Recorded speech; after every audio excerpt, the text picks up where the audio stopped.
2024 में कहा जा रहा था कि रशिया और अमेरिका एक दूसरे के दुश्मन हैं, लेकिन साल बदलने के साथ अब हालात बदलते भी नजर आ रहे हैं। अगर हम वक्त में थोड़ा पीछे जाएं तो यूनाइटेड स्टेट्स और रशिया के दरमियान ताल्लुकात काफ़ी पेचीदा थे। ये दोनों नेशंस कोल्ड वॉर के दौरान एक दूसरे की मुखालिफ थीं, एक सियासी और नज़रियाती जिदोजहद में मसरूफ़ थीं। सर्द जंग दूसरी जंग अजीम के बाद शुरू हुई, जब अमरीका, बरतानिया और सोवियत यूनियन के दरमियान इत्तेहाद टूटना शुरू हुआ। जंग के बाद यूरोप की तमीर नौ के बारे में अमरीका और सोवियत यूनियन के ख्यालात मुख्तलिफ थे, जिस वजह से सोवियत यूनियन ने मशरकी यूरोप में कम्युनिस्ट हुकूमतें कायम करना शुरू कर दी। मगर कोल्ड वॉर जब ख़त्म हुई तो इनके ताल्लुकात में काफ़ी हद तक बेहतरी आई, बट स्टिल अभी भी इन दोनों नेशंस के दरमियान टेंशन्स बरकरार हैं, जिसकी एक अहम वजह इनकी पॉलिटिकल राइवलरी है। अमेरिका और रशिया अक्सर आलमी तनाज़ात में एक दूसरे के मुखालिफ फरीक होते हैं, जिसकी सबसे कॉमन एग्जाम्पल सीरिया और यूक्रेन के तनाज़ात हैं।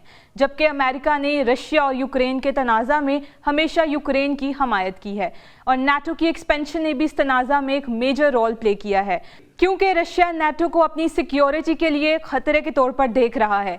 नाटो की तोसी से मुराद शमाली अटलांटिक ट्रीटी ऑर्गेनाइजेशन में नए ममालिक को शामिल करने का अमल है। फिर दोनों ममालिक के दरमियान इकोनॉमिक टाइज भी लिमिटेड हैं। जब से अमेरिका ने रशिया पर यूक्रेन के साथ होने वाले मिसाइल की वजह से सैंक्शंस लगाए हैं, इन पाबंदियों की वजह से रशिया की इकोनॉमी काफ़ी मुतासिर हुई और ताल्लुकात मज़ीद कॉम्प्लेक्स हो गए।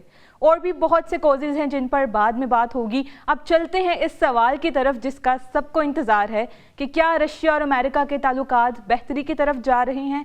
जी हाँ, डोनाल्ड ट्रंप ने रशिया के साथ ताल्लुकात को बेहतर बनाने की ख्वाहिश का इजहार किया है। एक इंटरव्यू में डोनाल्ड ट्रंप ने अपना बयान दिया कि रशिया ने हमारे साथ बहुत अच्छा सलूक किया है। इस पर रिपोर्टर ने जब उनसे सवाल किया कि क्या अमेरिका को बदले में कुछ मिला, इस पर उन्होंने काफ़ी पॉजिटिव रद्द-ए-अमल का इजहार किया और बताया कि रूस ने हमारे साथ बहुत अच्छा सलूक किया है, और मैं उम्मीद करता हूं कि ये एक ऐसे ताल्लुक की शुरुआत होगी जहां हम जंग का खात्मा कर सकें और लाखों लोगों को हलाक होने से बचा सकें।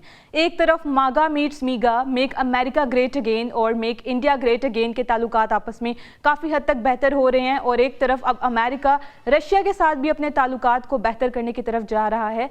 अमेरिका के इसके पीछे क्या मकासद हैं, वो क्या करना चाहता है, ये तो वक्त आने पर ही पता चलेगा।